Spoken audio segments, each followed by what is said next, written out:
Want to know the latest in soccer? Then listen to the Golden State Media Concepts Soccer Podcast. From MLS, the World Cup, and the Premier League, we've got you covered. The latest updates, the hottest matches, and news on the league's top players. It's the Golden State Media Concepts Soccer Podcast. David Beckham scores a goal to take England all the way to the World Cup finals.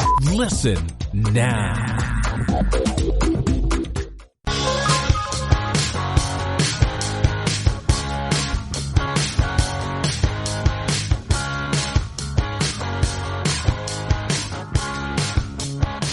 Hey there, welcome into the GSMC Soccer Podcast, brought to you by the GSMC Podcast Network. I'm your host, Lukas Moore, and we've got a lot of excellent soccer news to dive into on the show today. Make sure you follow us on Twitter and Facebook at GSMC_soccer on Twitter, Facebook, GSMC Soccer. Hit us up on there.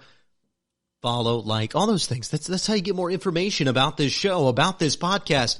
That's how we get it done. How does Barcelona and most teams in the world get it done? Well, they fire managers. We'll talk about that in just a second. We'll tie that in. Lionel Messi had some interesting quotes about Cristiano Ronaldo. Won't exactly dive into that. But Real Madrid, another opportunity to potentially sign Timo Werner. There's a team out there that gives them even more hope to sign them. Another interesting quote from a lead boss. We have the UEFA Team of the Year to go over.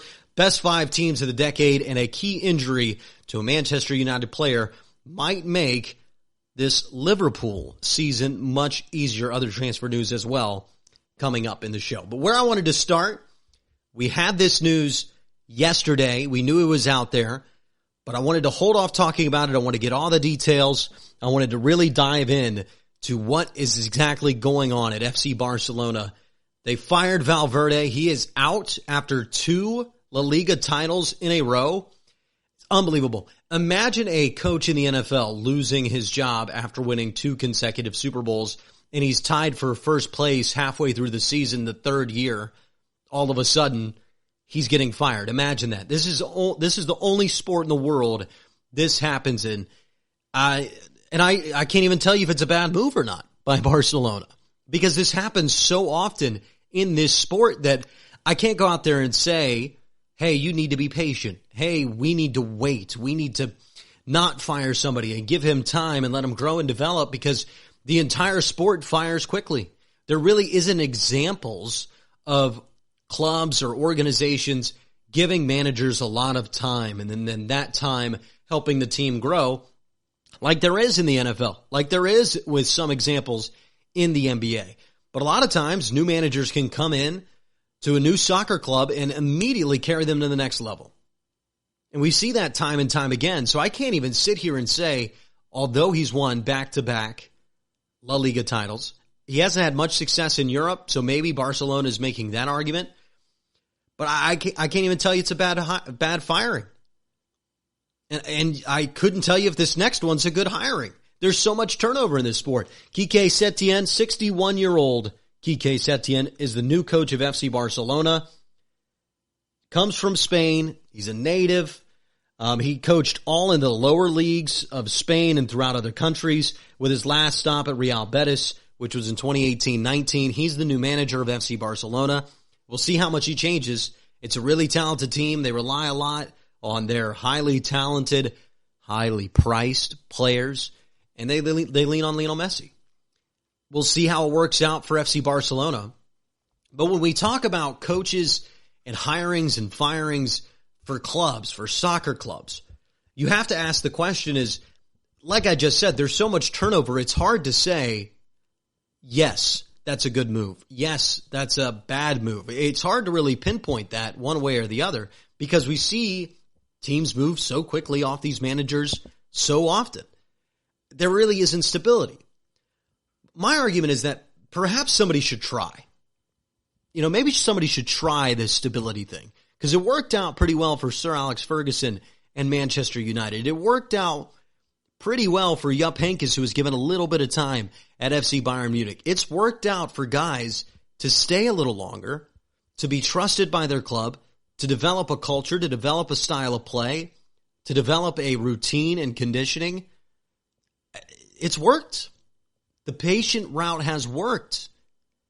So I don't understand why more teams around the world don't give the patient route a little more time to grow. Give the patient route a little more patience in terms of their managers, in terms of their coaches. It's just tough to see. I think the same can be said at the international level. Jurgen Klinsmann, bad qualifying, bad culture.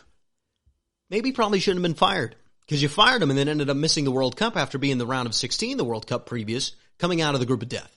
How did that happen? I think Bruce Arena is probably a big reason why. What Bruce Arena ended up doing with his time with the U.S. men's national team. Could have been his fault. Probably was. I think Jurgen probably would have gotten out of qualifying at least. Maybe they fall apart in the group stage and he ends up getting fired anyway, but at least you would make the World Cup. And then you have an example in the MLS. FC Cincinnati's manager, Alan Koch, had that team with some amount of points. I get they had 7 straight matches where they were scoreless. They started losing a bunch. But they were at least competitive in those matches. They fire Alan Koch. They give Johan de May, a guy who's never coached before and has a really bad resume, a bad background for the role of head coach. He was a young assistant that eventually could have gotten the background and resume and did have some sort of smarts to him, but he just wasn't ready for the job. And FC Cincinnati ended up being the worst team in the MLS when they didn't play that way early in the season, when they probably should have been able to figure it out, stabilize, and at least not have been the worst team in the league, maybe the second worst or third worst, but I really don't think FC Cincinnati was as bad as their record said they were in the MLS. But they weren't patient with Alan Koch. And none of these European clubs are patient with their managers. Now, sometimes there's a bad hire, and I get you need to fire a guy every once in a while. But all across the board, there's a lack of patience. It needs to be immediate success. It's like basketball times 4, right? European soccer. Because here's the thing about basketball. Most of these cities that have a basketball team also have a football team. There's another team that's nearly just as popular, more popular than them even, in their own city. So it's not as hyper-fueled, the hirings and the firings and the pressure and the need for immediate winning. It's just not there in the NBA because folks in Charlotte, if they get mad at the Hornets, well, they can just turn around and get mad at the Panthers. New York, you've got about 8 teams to cheer for. Same in Los Angeles. Here in Chicago, if you get mad at the Chicago Bulls, just go get mad at the Bears too, right? So we see that time and time again in a lot of cities around the country that the NBA, which is the sport most close to soccer in terms of being able to fire a coach really quickly, bring a new one in, and they work pretty well, both superstar-driven sports. I think soccer and the NBA are very close in terms of high-level European soccer and NBA basketball. Not in terms of how the sports are played or anything like that, but just the way the leagues operate, the way the culture is. It's the NBA, but in Barcelona, if FC Barcelona is not doing well, it is the only thing on every single person's mind. In Germany, when Munich, when FC Bayern München, when they can't figure themselves out, that is the only thing on their mind. And it's the only thing on the mind of all the people that hate Bayern Munich throughout Germany. Everybody's talking about Bayern. It's the only sports conversation that exists most of the time. Unless there's one individual superstar, it's an Olympic time, there's a World Cup going on. Most of the time, 90% of the time in high-level international soccer, the focus is squarely on your team. It's the only team the city has to cheer for 95% of the time. Are Real Madrid fans that excited about Real Madrid basketball to where they aren't going to criticize the Real Madrid manager when he fails? No. But people in Chicago like the Bears more than the Bulls. And that's why it's the NBA on hyperfuel. We've got more stuff to get into on the other side of the break. We'll talk Bayern Munich. They won't go after Timo Werner, and that has something to do with the new rival of Coach Setien, the new coach of FC Barcelona, his new rival Real Madrid.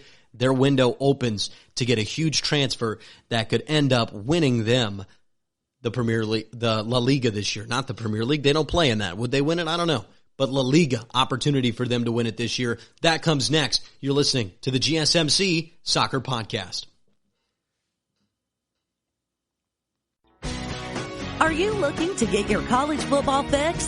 Looking to get the latest news on your favorite school's team? The GSMC College Football Podcast is your ticket to all things college football. Join us as we talk college football from the national championship, the college rivalries, the bowl game, to the Heisman Trophy. To which conference is the best? We've got you covered for the Big Ten, SEC, Big 12, the Pac-12, ACC, and everything in between. Download the GSMC College Football Podcast on iTunes, Stitcher, SoundCloud, Google Play, or anywhere you find podcasts. Just type GSMC in the search bar.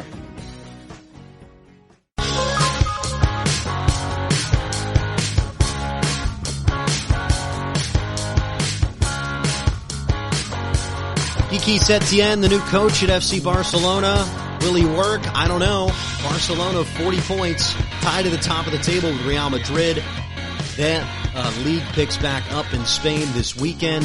We'll have a lot of previews for the big matches that will change the outcomes of the season. Real Madrid against Sevilla. That's a top of the table clash that will be crucial moving forward. Real Madrid coming off of a Super Cup win on Sunday against Atletico Madrid. Atletico Madrid, they are in the transfer news cycle as well.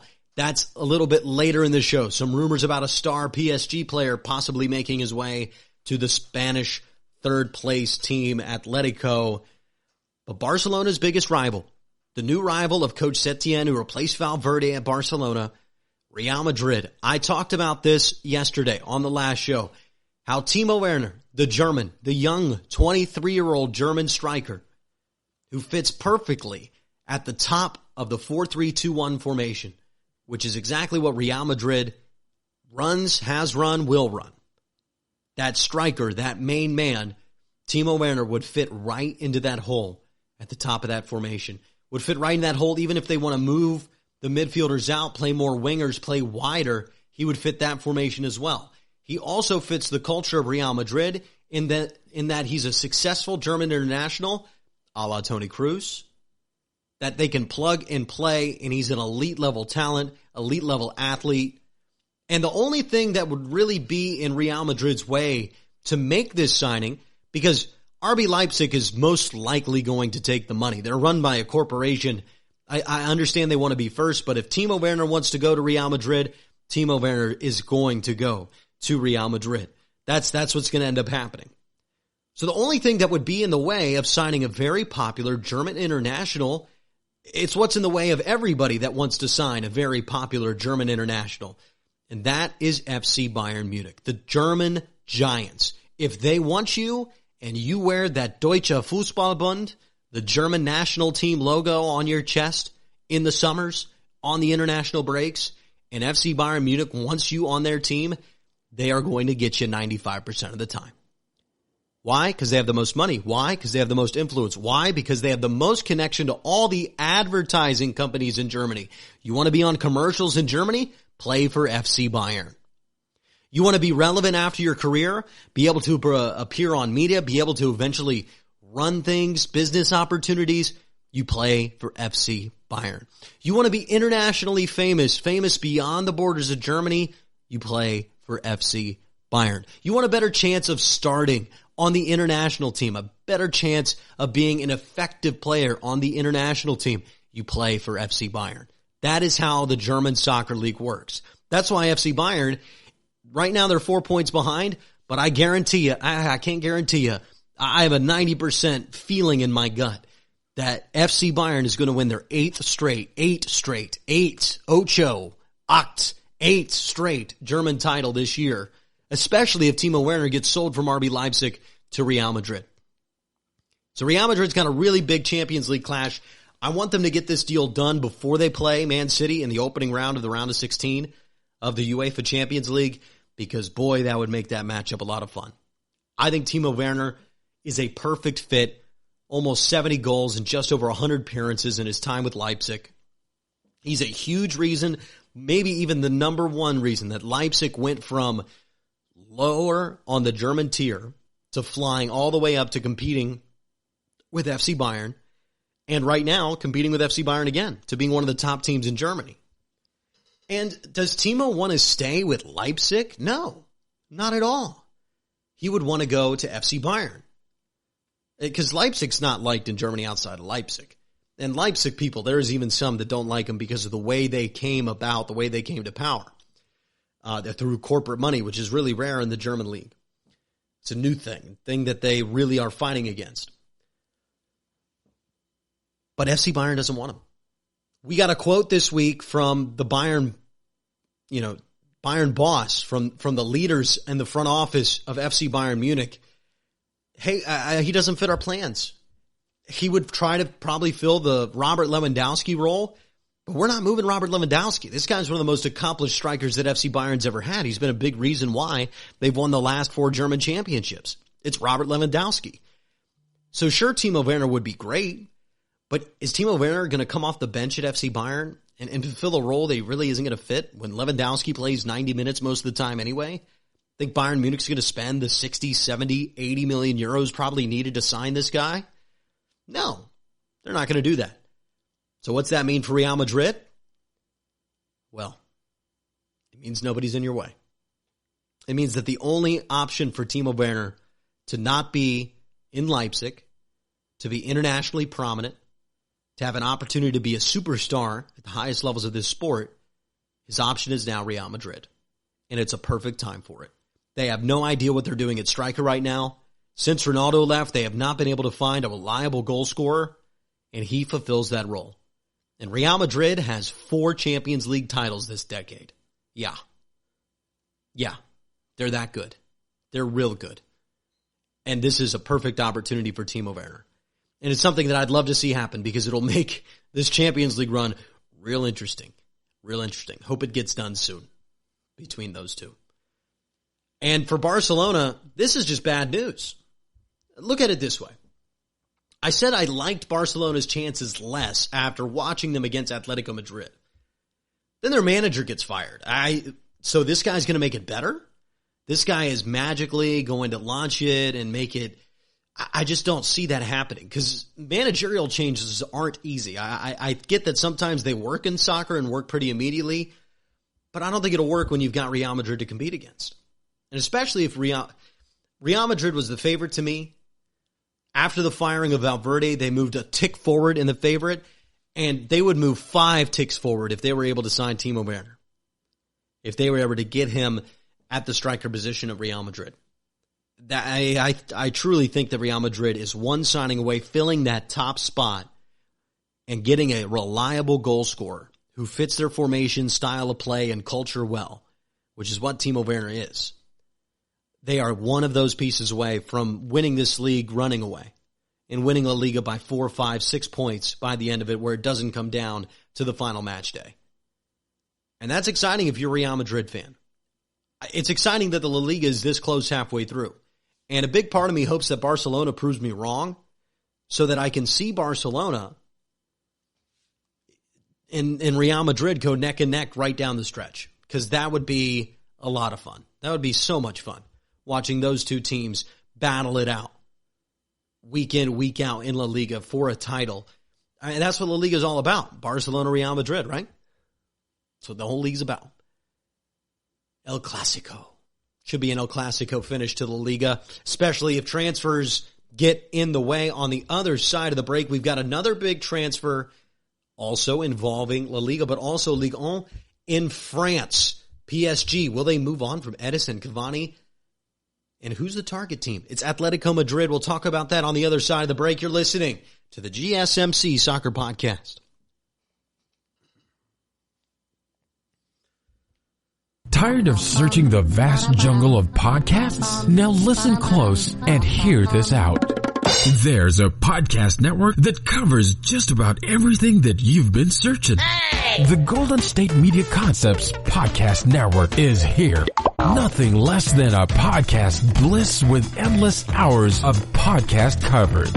From news, sports, music, fashion, cooking, entertainment, fantasy, football, and so much more. So stop lurking around and go straight out to the Golden State Media Concepts Podcast Network. Guaranteed to fill that podcast itch.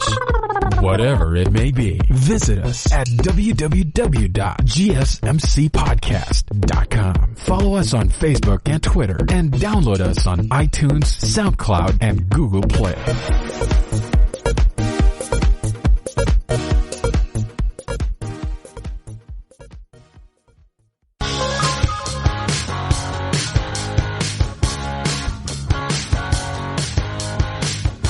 Edison Cavani, the famous forward for PSG.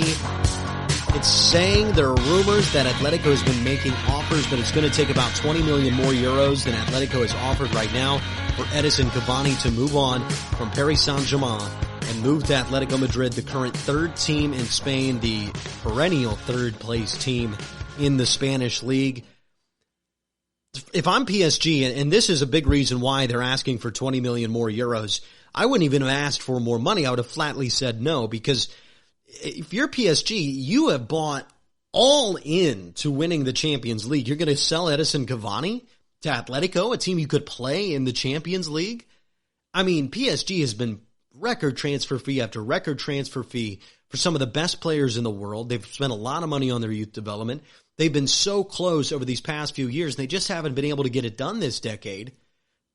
But you've been close. You got Neymar on your team. You got Mbappe. Are you kidding me? You're going to sell Edison Cavani, who, even if he's not Edison Cavani of 2 years ago, he's still Edison Cavani. He's an elite player. He's going to help your team. And the fact you would sell him to a Champions League rival just doesn't make any sense. And they don't really need the money. They're so dominant in France. They dominate soccer there. They've had superstars of all likes play for PSG. They have a beautiful city that they play in with Paris. It's just, I just see no reason to make this move. And even telling Atletico that 20 million more euros, ponying it up, I get that's a big ask, getting 20 million more euros out of the deal. I get that's a big ask, but it's an ask I wouldn't even offer. Right? It's like if somebody came to you and was like, oh, I'll buy your house from you. You definitely don't want to sell your house. Right? Imagine you have a beautiful home. Your wife loves it, or your husband, whatever. They love it. Your significant other, they're in love with this house. They finally just got it all decorated. You know, let's say you bought the house for, throwing a number out there, like $70,000, middle-class home, Midwestern town. She loves it. It's perfect for you. It fits your budget. You just went through a whole moving process. You finally got the couch in the door. You had to remeasure and turn that thing for 3 hours, and it almost started raining.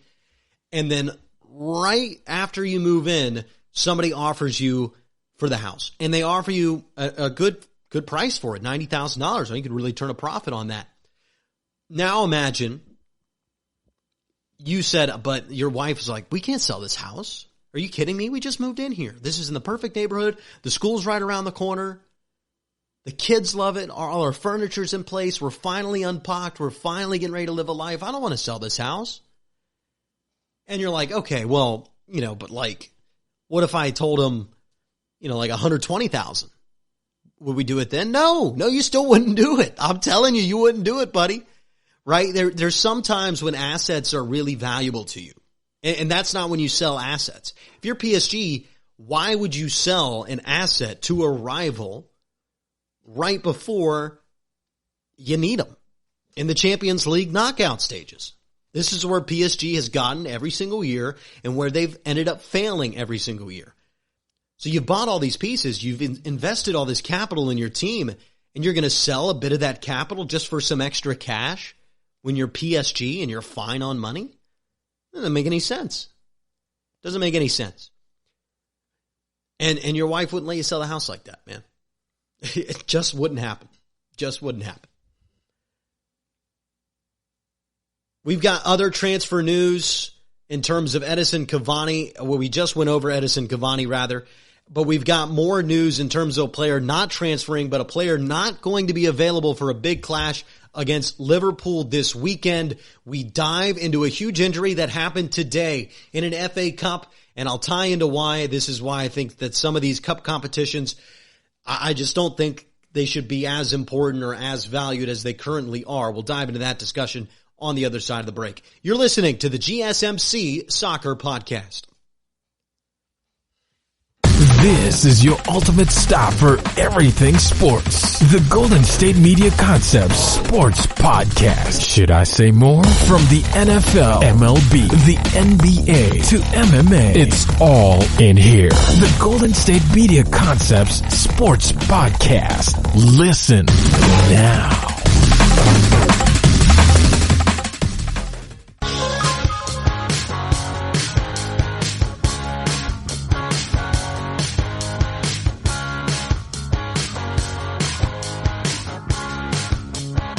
Big welcome back into the GSMC Soccer Podcast.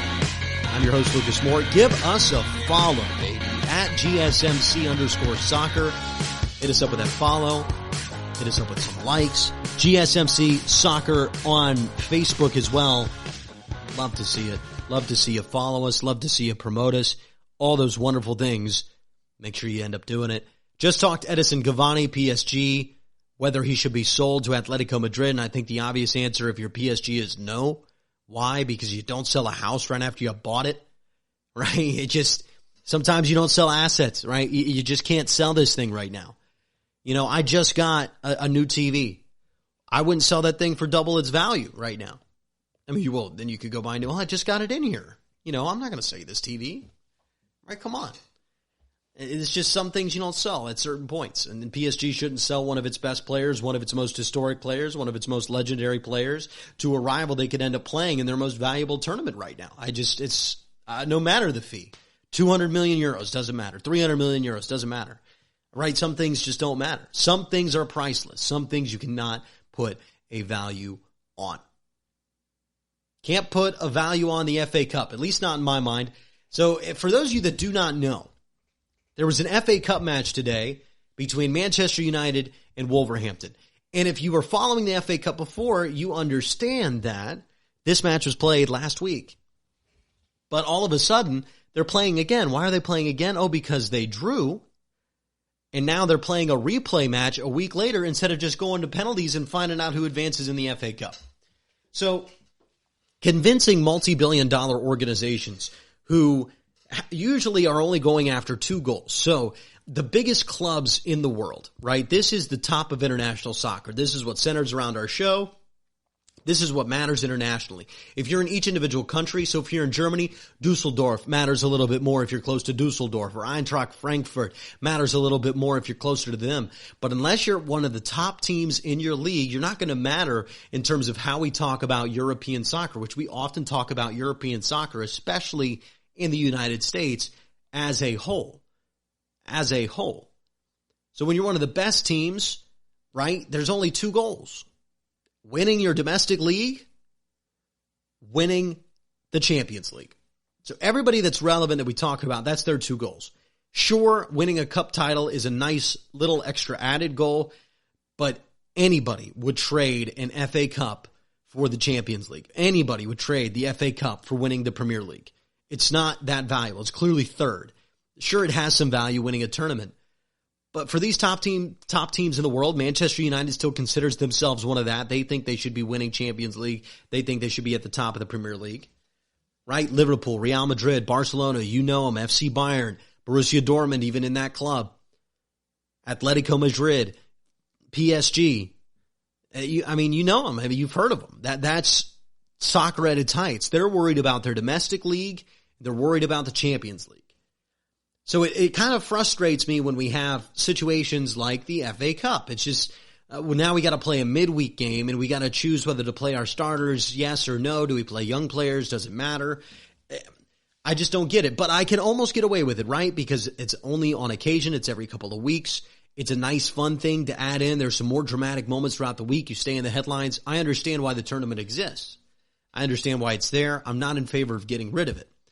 But if we're going to do this type of mid-season tournament for a trophy that matters, yes, but not nearly as much as the true 2 main goals of the top teams in international European club soccer, if we're going to have that, then let's not do a replay of the same match because we don't want to have a penalty shootout or play an extra 15 minutes.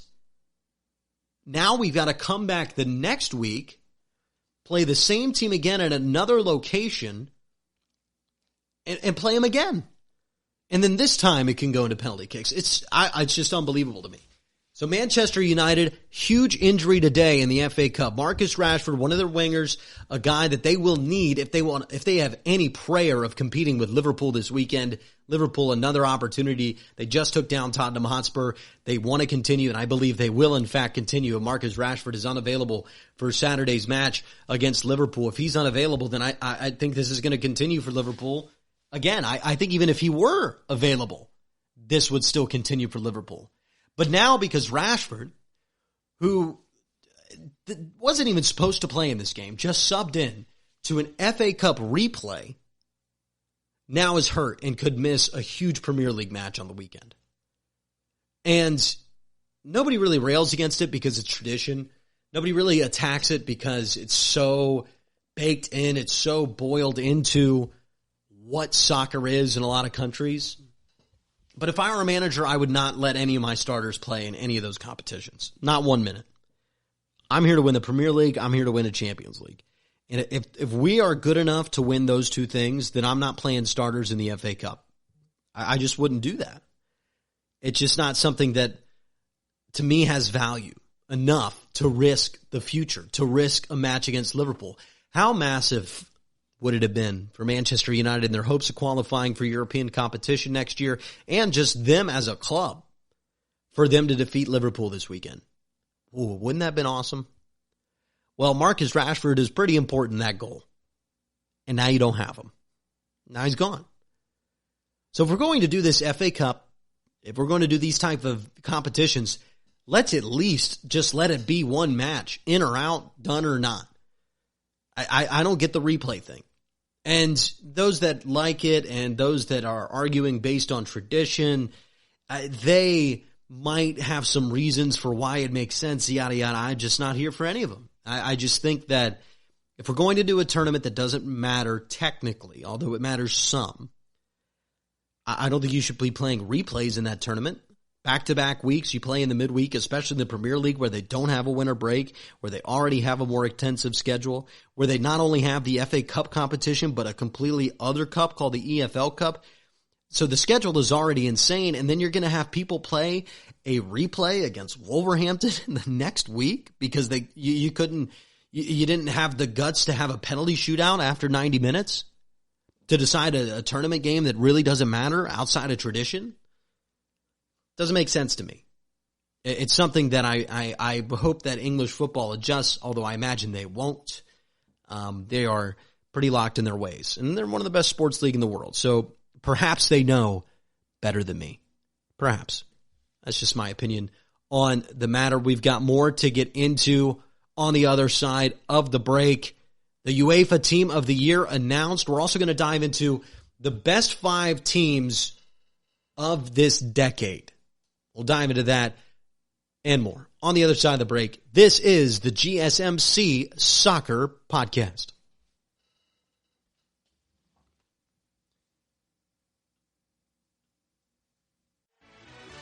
Are you looking for help for your fantasy football team? Check out the GSMC Fantasy Football Podcast. Get today's best advice on who to start, who to sit, even who you should draft. From sleeper picks to red hot lineups, they got it all covered for you. That's GSMCpodcast.com/fantasy-football-podcast. We'll cover traditional leagues, dynasty, PPR, even IDP leagues. When you need fantasy help, there's just one show to hit up. Don't forget to like them on Facebook and follow them on Twitter. Visit GSMCpodcast.com for more info.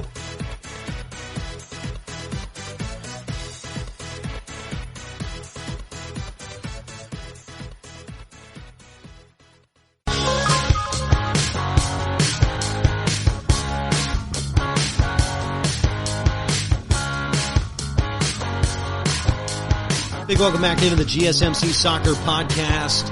Just talked transfer news throughout the front half of the show. It's been a fun show. It'll be an even more fun show on Friday. We'll have a lot of matches to dive into. Make sure you follow us on Twitter at GSMC_soccer, Facebook at GSMC Soccer as well. Like that page, follow. Leave a review. Rate this podcast in all the places that you find it. Please, please help us out. We've got a UEFA Team of the Year. So it's obviously 2020. We're about midway through the month of January. I can't believe it's 2020. Every time I say it's 2020, I kind of freak out because it's a crazy year. It's crazy that we've come that far. And it's blown me away. That's already 2020. But that means we have a 2019 to recap. We also have a whole decade to recap. So our next two segments, I'm going to go over the UEFA Team Fan of the Year. Teams were announced. We're going to go player through that team. Just read through the stats, more of an information piece about this Team of the Year. It's just going to be really interesting conversation. Liverpool dominated this list, as you should expect. They dominated this list. And then we're going to talk about my top 5 clubs in international club soccer of the decade, the 2010s, which are now over. I'll dive into who are those 5 teams for me as well. But first, this UEFA Team of the Year. Let's start with Alisson Becker. This is his first time on the list. The Liverpool player, along with Trent Alexander-Arnold, both on the list out of the back. 11 appearances, 5 clean sheets for Alisson Becker. 13 clean sheets in domestic play. UEFA Champions League winner in his first campaign at Anfield for Liverpool. He was goalkeeper of the season for the 2018-19 UEFA Champions League campaign. 21 clean sheets in the Premier League. Third best finish in Premier League history for Liverpool last year. I get that they didn't win it, but it's because Manchester City had the second best finish in Premier League history. Liverpool would have won the Premier League in every single year of its history except the year they played. And the one other year, I believe Arsenal has the points record. That's absolutely incredible. Trent Alexander-Arnold, the back, 5 clean sheets, involved in youngest player ever to start successive Champions League finals. He was in the squad of the season last year. Most assists by a defender in a Premier League campaign. This is why, listen, we talk about formations and stuff on occasion, but the formation I'm most familiar with, the formation that just makes my heart really warm, is what Liverpool is running. I think it is, to me, it's my favorite way to play soccer, and there's reasons that I'm biased, but if I were a manager, I've had chances to coach youth teams, and this is the type of formation I've run with this type of theory, with this type of philosophy. The Germans run some sort of it. They adjust a little bit, but it's the 4-3-3 with a high press where you don't necessarily need possession of the ball. And it's about keeping your shape up front, having your attackers attack players as they gain possession of the ball to try to get quick counterattacks that don't start from the back but actually start near midfield. And it allows you to have elite fullbacks on the right and left side to fill that space and get involved in the offense. It's almost like a read option play in football where you're getting better numbers, right? You're getting a better matchup when those players move into those space.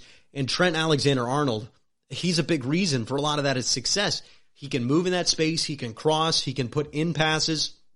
He can use his speed to be able to tack down the sidelines and basically be a second winger who's going to be really hard to mark for midfielders for the other team. And it just becomes so deadly in approach play. It becomes even more deadly if you get him on a counterattack, and it just opens up offense, especially with that high pressure. It allows that defender to continue to suck up and become an extra player offensively. You need some good center backs to be able to execute it, but it is a fantastic formation, and it plays right into Trent Alexander-Arnold's strength. And then we've got the Ajax to Juventus player, Mathis de Ligt, and he was pretty awesome as well this year. Star in defense. And then we have Van Dijk for Liverpool, another defender. Their defense continued to be on the list. Andy Robertson from Liverpool made the list as well. Frankie de Jong from Ajax and then to Barcelona on the list, his first time on the list. Kevin De Bruyne from Manchester City, one of the most talented players in the world, in my opinion. Makes up a very talented Belgium squad. We'll see how they're able to perform in the Euros this year. Messi, 11th time now on this list for Lionel Messi. And Cristiano Ronaldo on the list for the 14th time for Juventus. We're not done yet, though. Robert Lewandowski for Bayern Munich, his first time on the list. 7 appearances in UEFA club competition, 10 goals. Get this, 41 appearances in Germany, and this is why FC Bayern has no interest in purchasing Timo Werner, and that opens up things for Real Madrid to try to get that striker. 41 domestic appearances for Robert Lewandowski, 38 goals. What? 41, 38, that's insane. That's absolutely insane. It's just unbelievable. Sadio Mane for Liverpool, 14 appearances, UEFA club competition, 7 goals. Really makes that attack for Liverpool. Liverpool dominated this list as they should. They're the best club in the world right now. They're on a run of dominance that is rare. That's really hard to find. I'm glad they make up a big portion of this UEFA Team of the Year. I think it's deserved. And Jurgen Klopp, all these guys are young. These guys are athletic. They play as a unit. Each individual plays into the team to make others stars. They believe in each other. They believe in their manager. The formation is the exact way I like to see soccer played. They're a lot of fun to watch. And it's even more fun to watch because they're so good. Because now you want to see, who can beat this? Who can figure this out? Who can figure out the machine? Jurgen Klopp has basically made a German national team out of not just German players, but players from all over the world, and really just installed that team philosophy, the machine philosophy in their identity. It's been so much fun to watch Liverpool dominate both this list, European soccer, and the Premier League. And I hope they get to 100 points and be the most dominant Premier League team ever. And I hope they win the Champions League, and they would be the most dominant. It would just be awesome to see. And the reason I say I hope that, it's not because I'm a Liverpool fan or I'm trying to be a homer or I'm cheering for them or I'm biased. No, I am saying that because I like seeing things that have never been done before, right? And when we watch sports, half the reason we watch sports or play sports, I'd like to see something or do something that I've never seen or done before.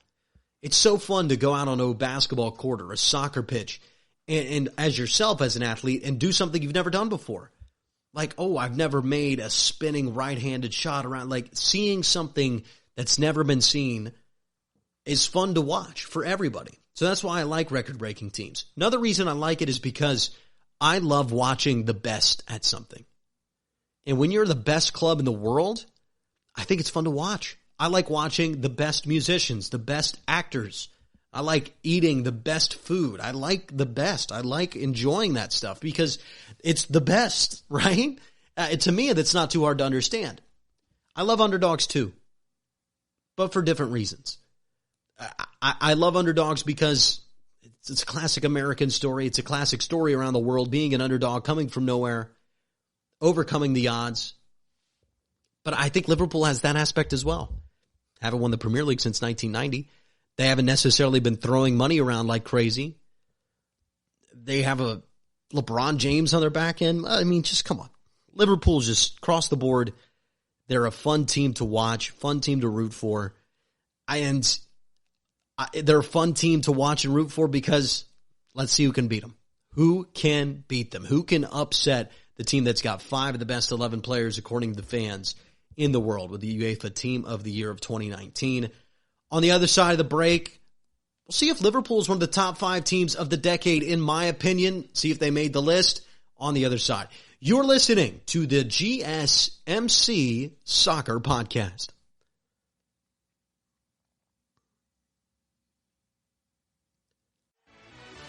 Are you looking for the very best NFL and college football podcast? Then check out the GSMC Football Podcast. Get the latest football news both on and off the field. From the NFL Draft to trades to the rumor mill to the NFL Combines, they got you covered. That's GSMCpodcast.com/football-podcast. Get updates on college rivalries, game day insights, and much, much more. It's football talk the way you want it. This show eats, sleeps, and breathes football. Don't forget to like them on Facebook and follow them on Twitter. Visit GSMCpodcast.com for more info.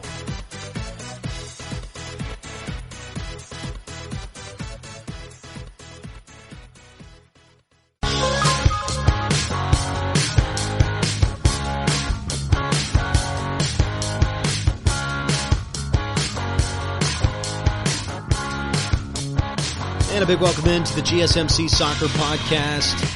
Top 5 teams of the 2010s. We'll get into that in just a second, but I want to remind you to please follow us on Facebook, GSMC Soccer. Like us. Well, follow us on Twitter. Like us on Facebook. I got this mixed around. They're both blue. Social media, right? At GSMC_soccer on Twitter. You get it. Hit us up. Follow us. Give us a share. We like all those things that helps us. Just do it. Yeah. Make it nice and easy. You know you want to do it. Yeah, hit that like button. Hit that like button. Come on, you could do it. Anyway, top 5 teams of the decade, according to me. This is how we're going to end the show. For me, being one of the top 5 teams of the decade. So what's this list mean? Well, this list is about success in your own club level. Success in your domestic league. Obviously, that's important. Not the number one thing on the list. Number one thing on the list, the most important, is success at the UEFA Champions League level. It is essentially how we compare these teams, how we compare leagues. This is the perfect place, the perfect atmosphere to see who truly is the best in the world. So you have to have success there. And then I also count in eye test from what I've seen, the type of players they've had, the type of momentum they've had. That's how I've compiled this list. So let's start from the bottom of the list. Number 5 on the list is Chelsea.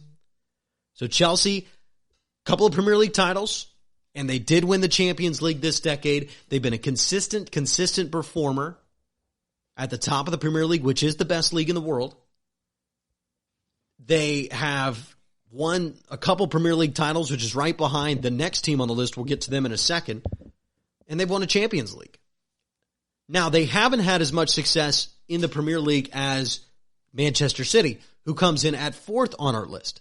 The reason I put Manchester City ahead of Chelsea, although Man City has not won themselves a Champions League, it's because Chelsea has missed European competition altogether this decade. So they had one more off year. Man City was a little more consistent. And although Chelsea did grab one Champions League, I think Man City winning the type of Premier League titles they've had 4 in this decade and not ever falling off really in this decade and having a legendary manager in Pep Guardiola now, I think Manchester City comes in at 4th with Chelsea at 5th. 3rd for me on this list is Bayern Munich. They are a consistent Champions League semifinalist. They have a Champions League final appearance this decade. They also have a Champions League title this decade. FC Bayern comes in at 3 on the list for me. And they've also won 7 straight German championships. That's how they ended the decade, winning 7 consecutive German titles. They won 8 of the 10 in the decade. They started the decade, Borussia Dortmund won it twice, and then Bayern Munich. Absolutely insane. So they dominated the German league and then were consistent performers, getting to the semifinals consistently in the Champions League throughout the decade. They also had a legendary manager in Pep Guardiola. They've also had legendary players all throughout their team. And the German 2014 national team comprised of so many Bayern Munich players, while Chelsea and Man City, their players weren't exactly international superstars all across the board. You had maybe a couple that were getting involved, but Bayern Munich had more star power than those two teams because of the success of the German national team at the international level in the middle of the decade. That brings us to our top 2 teams. They are the 2 Spanish giants. So who's number 1? Well, to me, that's Real Madrid with Barcelona coming in 2nd. Listen, it's really hard to argue against Real Madrid being the team of the decade.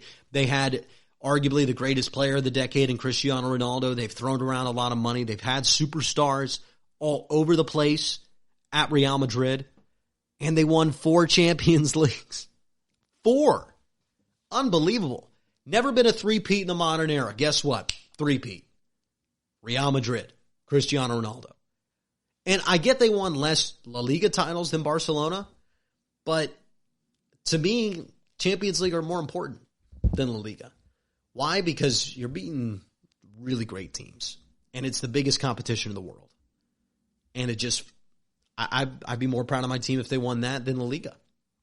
So although Barcelona has been able to dominate the teams throughout the lower divisions of Spain, the lower levels, rather, of Spanish football, just because they do better against those teams, they do better against Sevilla, they do better against the teams in the middle of the table than Real Madrid does, where Real Madrid slips up a little bit more, and maybe they're better against Real Madrid head-to-head. I just don't see those as arguments to put FC Barcelona ahead of Real Madrid when they have a 3-peat in this decade and 4 total championships.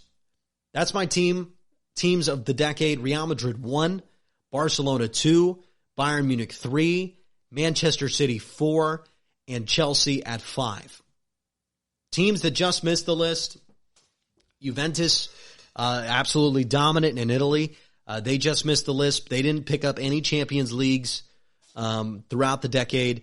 That's why they just missed the list. Now, I know Man City didn't get him any either, but they were the most dominant team in the best league in the world, the Premier League, the most competitive league in the world, and that's why they should be at the top of the list.